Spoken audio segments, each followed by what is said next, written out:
The Connecticut River is widely used for recreation including swimming, boating, and fishing. Unfortunately, at times, the river is unsafe for some or all of these activities due to elevated levels of E. coli bacteria in the water from stormwater runoff and combined sewer overflows, or CSOs as they are called.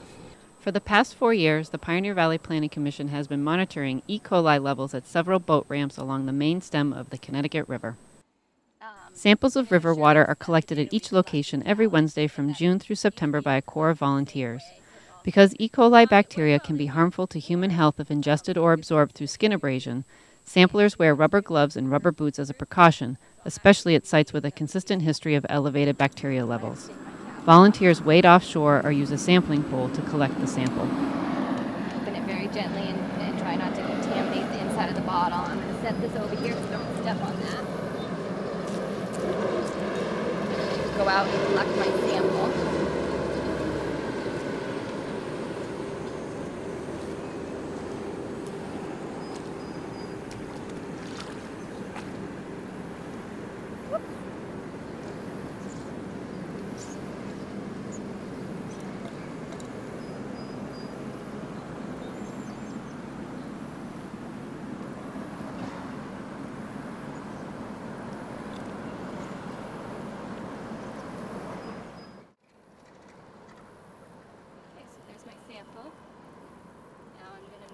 Other data collected at each site includes water temperature and air temperature.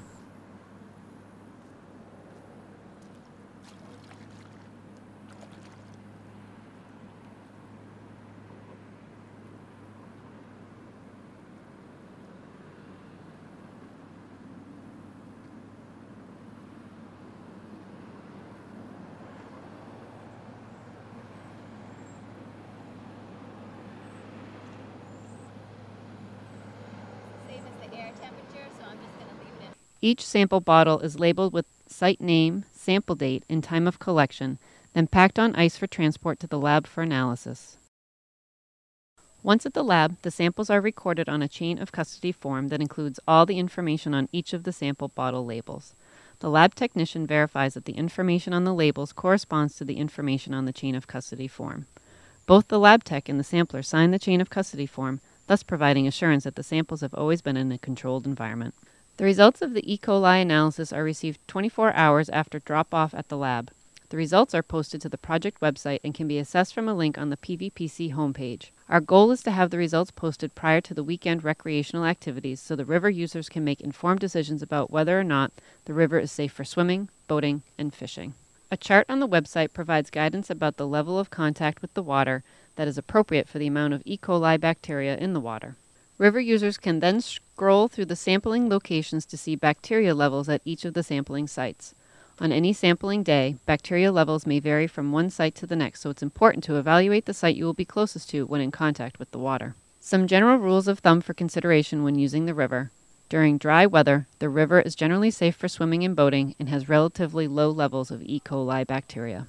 However, it is generally recommended that primary contact or swimming and occasionally secondary contact or boating be avoided between 24 and 72 hours after a storm event. Sources of E. coli bacteria to the river include stormwater runoff from urban and agricultural areas and combined sewer overflow discharge from municipal wastewater treatment systems along the river, particularly south of the Holyoke Dam. During a CSO discharge, untreated sewage is discharged into the river. To learn more about stormwater pollution, visit www.thinkbluema.org.